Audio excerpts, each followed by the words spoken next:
శ్రీమాత్రే నమః. నమస్కారం. నేను మీ SVN Sharma. Shri Gayatri astro numerology.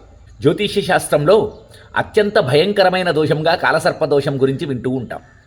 జాతకంలో ఈ దోషం ఉంటే జీవితం మొత్తం కష్టాల పాలవుతుందని చాలామంది భయపడుతూ ఉంటారు. అసలు కాలసర్పదోషం అంటే ఏమిటి? ఇది నిజంగానే మనిషిని ఇబ్బంది పెడుతుందా? దీని వెనుక ఉన్న అసలు రహస్యాలేంటి? ఈ వీడియోలో వివరంగా చూద్దాం.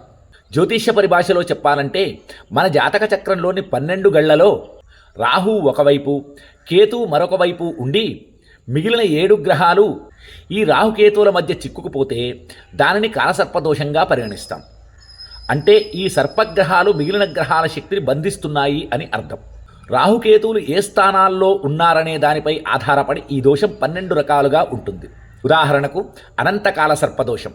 ఇది లగ్నంలో మొదలైతే వ్యక్తిగత జీవితంపై ప్రభావం చూపుతుంది. వాసుకి కాల సర్పదోషం సోదరులతో సమస్యలు కలిగిస్తుంది. అలాగే పద్మకాల సర్పదోషం విద్య మరియు సంతానానికి సంబంధించిన ఇబ్బందులను కలిగిస్తుంది. ఇలా ప్రతి దోషం జీవితంలో ఒక్కొక్క భాగంపై ప్రభావం చూపిస్తుంది.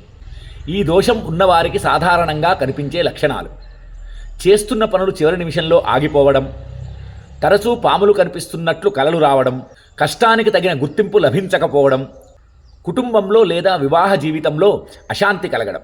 అయితే ఒక విషయం మీరు గుర్తుంచుకోవాలి: కాలసర్పదోషం ఉన్నంత మాత్రాన జీవితం నాశనం అయిపోదు. ప్రపంచ ప్రఖ్యాతిగాంచిన ఎందరో రాజకీయ నాయకులు, క్రీడాకారుల జాతకాల్లో ఈ దోషం ఉంది. సరిగ్గా పరిహారాలు చేసుకుంటే ఈ దోషమే మీకు అపారమైన శక్తిని, రాజయోగాన్ని కూడా తెచ్చిపెడుతుంది. నివారణ కోసం భయపడాల్సిన పని లేదు. ఈ సులభమైన మార్గాలు పాటించండి. శివారాధన. ప్రతిరోజు ఓం నమః శివాయ మంత్రాన్ని జపించడం లేదా ప్రతి సోమవారం శివునికి అభిషేకం చేయడం అత్యుత్తమ పరిహారం. సుబ్రహ్మణ్యస్వామి పూజ.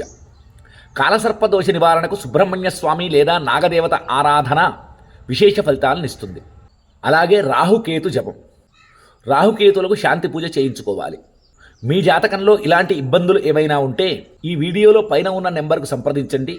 మీ పుట్టిన తేదీ, సమయం ఆధారంగా మీ జాతక చక్రాన్ని పరిశీలించి పరిహారాలు కూడా మేము చేయగలం. స్వస్తి.